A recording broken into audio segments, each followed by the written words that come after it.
Po e nis me zhvillimin më të rëndësishëm atë që presidentja e Kosovës, Vjosa Osmani, ka mandatuar Glauk Konjufcën nga Lëvizja Vetëvendosje, i cili më herët u zgjodh edhe në asamblen e përgjithshme të kësaj partie për të formuar pra qeverinë dhe për të votë besuar në kuvend, si mandatarin e dytë.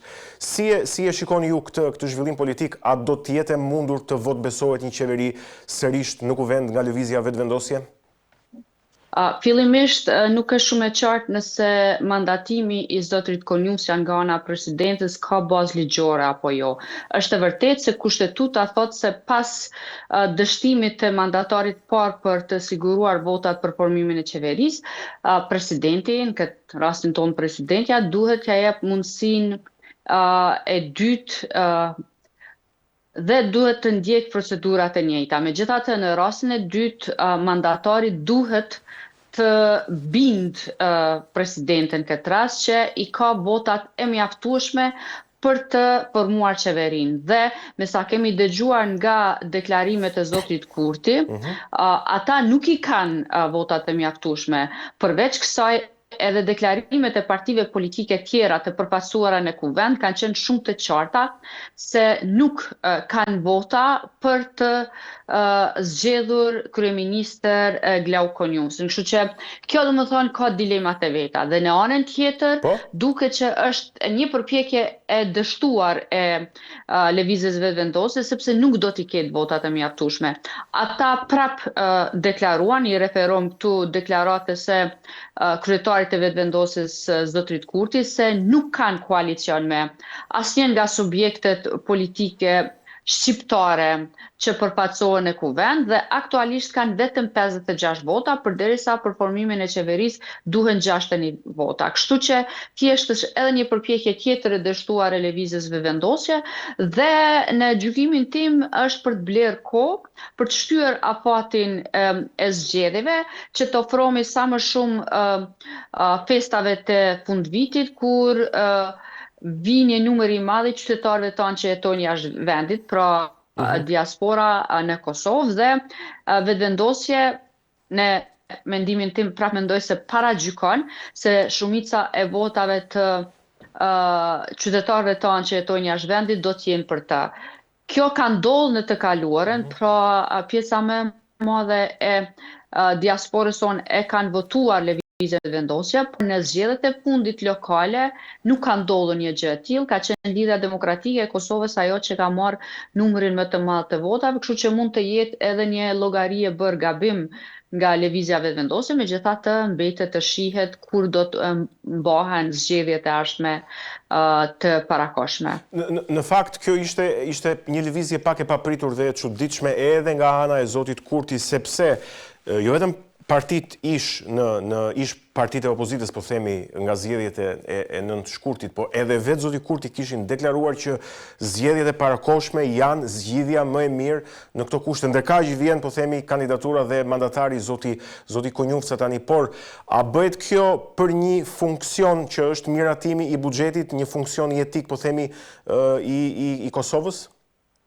Mendoj se ka mundësi tjera për ta miratuar buxhetin. Në fillim të majit, me sa mbaj mend, Lidhja Demokratike e Kosovës kishte propozuar një alternative që ishte krijimi i një qeverie gjithëpërfshirëse, apo mund të ishte edhe një qeveri teknike, e cila do ta çonte vendin në zgjedhjen e vitit të ardhshëm. Pse pritën zgjedhjen e vitit të ardhshëm? Presidentët si s'ka don mandati dhe në përbërjen aktuale të kuvendit është vështirë të sigurohen 80 vota për një mandat tjetër, kështu që pritej që do të ketë sërish zgjedhje, sepse nuk kishte gatishmëri nga subjektet politike për të krijuar një shumicë e cila po ashtu do të siguronte edhe zgjedhjen e presidentit. Prandaj kjo qeveri e përkohshme, teknike, gjithëpërfshirëse, sido që do quhej, do të mund t'i kryente disa obligime, përfshi këtu edhe buxhetin cilën jo përmenden, po edhe një varg marrëveshjeve ndërkombëtare që kërkojnë 2/3. Nuk kishte gatishmëri as nga kryeministri Kurti në atë kohë, kryeministri në detyrë në rënd parë, por sikur nuk u mbështet kjo iniciativë nga partitë tjera që ishin më herët në opozitë. Sot është vështirë të thuhet se një qeveri e cila udhëhiqet nga konjusa dhe është krejtësisht e përbërë nga lëvizja vetëvendose, do ta gjej mbështetjen edhe duke u nisur nga kjo që po thoni ju, pra me synim të miratimit buxhetit apo edhe disa marrëveshje ndërkombëtare.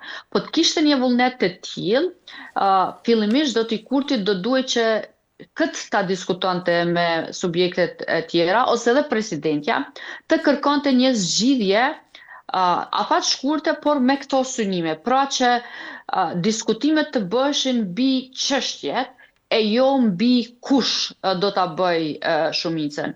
Deri më tani, i gjithë diskutimi është nëse janë numrat në kuvend, pra nëse janë votat e mjaftueshme për të zgjedhur qeverinë, jo për të zgjidhur këto probleme të cilat unë e pranoj janë shumë imediate dhe do të zhbllokonin një varg çështjesh që unë mendoj se janë probleme kogja të mëdha, sepse ka njerëz në Kosovë që nuk do të paguhen, nuk do t'i marrin pagat e tyre për tetor dhe do më thonë asë për tetor si kanë marrë pagat, por është në pyetje se si do të paguhen edhe për muajt në vijim nëse nuk gjendet një zgjidhje në kuvend. Por zgjidhje ka në mendimin tim dhe partitë politike vetëm duhet të tregojnë vullnet që të dakordohen që ta kalojnë buxhetin, të kalojnë një numër të marrëveshjeve ndërkombëtare dhe të dakordohen për datën e zgjedhjeve të ardhshme. Unë dua të kuptoj edhe diçka të fundit përpara se të lëvizim tek zgjedhjet e balotazhit. Zgjedhjet e parakohshme të përgjithshme,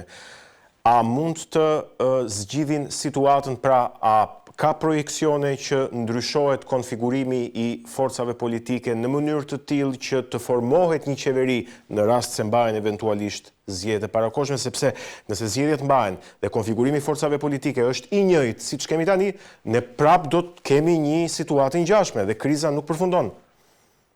Mendoj se subjektet politike janë peng të deklarimeve të tyre, qoftë gjatë fushatës, por qoftë edhe menjëherë pas zgjedhjeve. Në natën e zgjedhjeve, pra kur u bën të ditura rezultatet e parakohshme, zoti Kurti doli me një fjalim me cilin i fyu rend partitë opozitare, duke i etiketuar madje ato, duke përdorur fyrjen kafsh hajvan e kështu me radhë.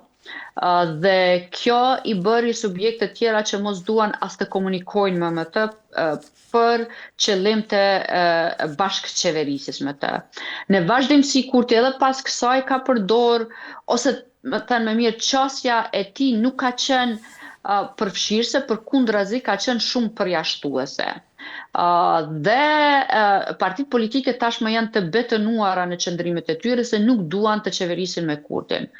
A do të ndrojnë zgjedhjet e ardhshme të parakohshme skenën politike, gjithsesi përbërjen e parlamentit, mbetet për tu parë.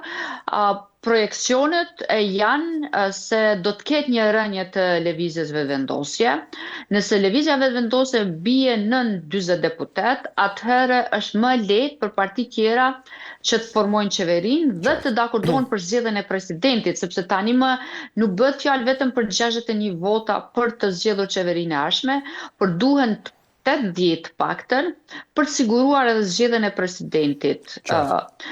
Dhe ose në anën tjetër edhe zotri Kurti mund ta ndrojë qasjen, edhe parti tjera mund të hekin këto vijat e kuqe, gjithsesi bllokada që i kanë vënë lëvizjes vetëvendosje, dhe pas zgjedhjeve, duke u bazuar edhe në përvojën e deri tashme që u krijua një bllokim kaq i madh dhe Kosova po humb shumë, ne nuk po arrim të përfitojmë madje as nga mbështetja e Bashkimit Evropian, jemi vendi vetëm në Ballkan të cilit nuk kemi përfituar nga fondet IPA, ato janë aty, por për shkak se nuk po funksionon qeveria dhe kuvendi, dhe nuk kanë kaluar marrëveshjet me Bashkimin Evropian që kërkojnë 2/3, ne nuk mund t'i gëzojmë atë përfitimet nga këto fonde.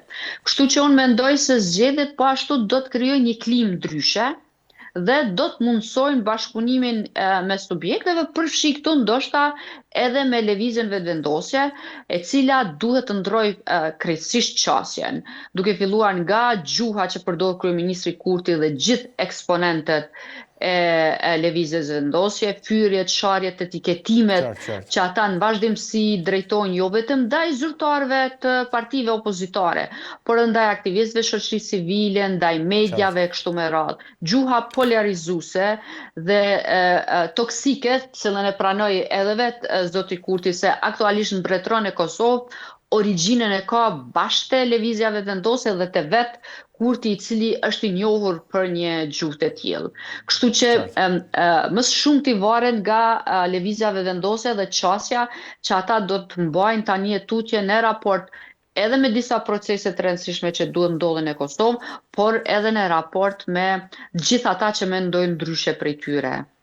Mirë, shkojmë tek zgjedhjet e balotazhit të dielën e datës 9 këtë të diel. Pra, në komunat e balotazhit mbahen zgjedhjet, deklarimet e liderëve politik janë të forta. Unë do të veçoja sidomos ato të zotit Lumir Abdigjiku nga Lidhja Demokratike e Kosovës. Duket sikur është optimist zoti Abdigjiku, po themi, në fitoret e balotazhit. Si duket situata aty në opinionin publik dhe në terren? Në Prishtinë, sidomos për shembull. Abdigjiku, gjithsesi Lidhja Demokratike është në ballotazh në 9 komuna, në 8 prej cilave qeverisë aktualisht. Ajo çka kemi parë deri më tani është që kryetarët aktual të komunave kanë pas një përparësi në mbështetjen që kanë marrë, pra në numrin e votave që e kanë marrë, dhe unë i kam përcjellën nga afër edhe debatet që janë zhvilluar nëpër mediat tona. Ka qenë shumë rrallë kur kandidatët tjerë kanë mund t'i sfidojnë kryetarët aktual, edhe për faktin se kryetarët aktual posedojnë më shumë informacione, i dinë problemet aktuale me cilat ballafaqohen qytetarët e komunave që i drejtojnë, i dinë planifikimet dhe kanë arritur që të sigurojnë numër më të madh vota, por jo në të gjitha rastet mjaftueshëm që të fitojnë sërish. Prishtina, besoj, është një komunë e cila do të ketë një garë të fortë mes dy kandidatëve, po themi, zotit Rama dhe zotit Çeku. Po, gara më e fortë mendoj se është në Prishtinë dhe Mitrovic. Janë këto dy komunat më interesante. Unë besoj se zotri Rama ka një përparësi në Prishtinë. Para 2 ditë ishte ballafaqimi i tyre i parë pas rundit e parë, dhe me sa pash zotri Çeku nuk prezentoi ndonjë projekt me cilin do të mund t'i binte qytetarët që ta votojnë atë. Më shumë u fokusua në akuza karshi kryetarit aktual Rama, kështu që edhe për shkak të marrëveshjeve që ka arritur zotri Rama me disa prej subjekteve tjera këtu, mendoj se e ka më të sigurt fitoren. Gara më e hapur është në Mitrovic, aty edhe rezultati është shumë i ngushtë mes dy subjekteve dhe do të shohim, edhe besoj se fituesi do dihet vetëm pasi të mbyllen kutitë e votimit. Kemi një marrëveshje mes LDK-s dhe PDK-s në Mitrovic që e bën pak më favorit kandidatin e PDK-s, megjithatë gjithçka mbetet të shihet. Qartë. Mirë, unë dua të fokusojmë tani tek mesazhet e Bashkimit Evropian që kanë ardhur ditën e djeshme dhe ditët e fundit, po duke u fokusuar tek dita e djeshme, po themi, për Kosovën. Në një konferencë për mediat, ambasadori i Bashkimit Evropian në Kosovë, Ivo Orav, tha, pra bëri një paralajmërim për klasën politike në Kosovë për bashkim dhe e cila në fakt rrezikon edhe humbjen e rrugës evropiane. Ne kemi folur shpesh për izolimin e Kosovës, për masat dhe për sanksionet që Bashkimi Evropian i ka vendosur Kosovës vitet e fundit. Si e pat, po themi, mesazhin e ambasadorit të Bashkimit Evropian së pari? Të bëjmë sinqert, ende nuk kam arrit ta lexoj vetë raportin për parë në detaje se cilat janë vrejtjet që Bashkimi Evropian i ka dhënë Kosovës. Po tham vrejtjet sepse në përmbledhjen e parë nuk flitej për progres. Përkundrazi, kishte ngecën në një numër të proceseve, përfshi edhe reformat në reformat që çojnë drejt antarësimit në Bashkimin Evropian, me qenë fjala unë jam shumë e lumtur që Shqipëria ka bërë progres të jashtëzakonshëm dhe tani pritet të hapen edhe kapitujt e fundit të antarësimit, do doja që edhe Kosova ta ndiqte të njëjtën rrugë. Ajo që ka tha ambasadori nuk është diçka e panjohur, e paditur apo e papritur për ne, sepse ne jemi më shumë se një vit ose dy po bën tani, nën sanksionet të Bashkimit Evropian. Zotri Kurti vazhdon me kryenetësinë e tij të mos zbatoj marrëveshjet për cilat tashma është dakorduar, ajo që njihet si marrëveshja e Ohrit. Kemi një progres i cili nuk është fal veprimeve qeverisë, nëse mund ta quajmë progres bazuar në atë çka Komisioni Evropian, gjithsesi Bashkimi Evropian e cilëson progrese, që është zgjedhjet e mbajtura në nivel lokal në edhe në 3 komunat veriore ku kishte pjesëmarrje në zgjedhjet të qytetarëve të nacionalitetit serb dhe ku natyrisht se lista srpska i fitoi ato zgjedhje dhe unë këtë më shumë e quaj regres se sa progres në faktin se ne kemi humbur bukur shumë kohë, bashkë për shkak të asaj se çka ka ndodhur në veri zgjedhjet atje dhe në fund jemi kthyer sërish në pikën zero. Atë që zotri Kurti e ka cilësuar si fitoren e tij më të madh dhe në fakt po kthehet të jetë ndoshta një nga humbjet më të mëdha, sepse për shkak të veprimeve të tilla ne jemi në sanksione, kemi humbur mundësinë për të antarësuar në Këshillin e Evropës dhe kemi marrur gjithë këto kritika e vrejtje nga Bashkimi Evropian dhe jo vetëm. Ne edhe raportet me Shtetet e Bashkuara të Amerikës aktualisht i kemi të ftohura. Nuk po them se janë prishur, por Shtetet e Bashkuara të Amerikës e kanë bërë të qartë se raportet me këtë qeveri nuk janë ato që do donin t'i kishin ata, ose nuk janë ato që do donin t'i kishim ne. Fatmirësisht ende raportet mes dy popujve janë të qëndrueshme, por e kanë bërë të qartë që me qeverin Kurti nuk kanë gjetur gjuhën e bashkëpunimit. A mendoni se ka një mos përputhje midis raportimeve nga organizata të ndryshme ndërkombëtare për progresin e Kosovës gjatë qeverisë Kurti, se kjo, po e them kështu, është një kal beteje i qeverisë Kurti, ku Kosova renditet shumë mirë sa i takon indekseve të demokracisë, të lirisë së shtypit, të lirisë gjyqësorit, se nuk i mbaj mend të gjitha, po i përmbledh. E nga ana tjetër kemi raporte të Bashkimit Evropian që theksojnë këtë mungesë progresi. Ka një mos përputhje në këtë rast, si e gjykoni ju? Jo, mendoj që varet edhe çfarë indikator përdorin ose çfarë masa krahasuese. Ajo çka është e qartë ne është se ne kemi shënuar ngecje e në disa raste edhe regres ndoshta sa i përket lirisë së medias, në kuptimin që mediat kanë qenë shumë të sulmuara nga eksponent të qeverisë aktuale, ndonë se mediat kanë vazhduar betejën e tyre. Në anën tjetër, demokracia, me këto që po ndodh kohëve të fundit në kuvend, mendoj se po ashtu është cenuar paksa. Por ajo që ka Kosova shënon vazhdimisht ose merr vlerësim pozitiv është për mënyrën e organizimit të zgjedhjeve dhe shpalljes dhe pranimit të rezultateve. Unë nuk besoj se demokracia në Kosovë është në rrezik, jo për shkak të përpjekjeve të qeverisë që ta forcojë atë, por për shkak se shoqëria kosovare ka krijuar një lloj them ashtu tashmë stabiliteti dhe përvojë në kërkimin e llogarisë nga pushtetarët dhe në ruajtjen e disa vlerave, sepse ne kemi sakrifikuar shumë për këto vlera. Çka po ashtu është shqetësuese është gjuha që përdoret në rrjetet sociale, por të them të drejtën mendoj se ky nuk është vetëm problem i Kosovës, është problem i gjithëmbarshëm. Por ka pas raste kur në rrjetet sociale janë përdorur madje kërcënime, edhe kërcënime me jetë, por institucionet tona kanë reaguar në kohë. Çka do duhet të investojmë më shumë në mendimin tim është në forcimin e gjyqëtorit. Këtu qeveria nuk ka bërë përpjekje serioze, përkundrazi shumë shpesh ka hapur betejë me gjyqësorin.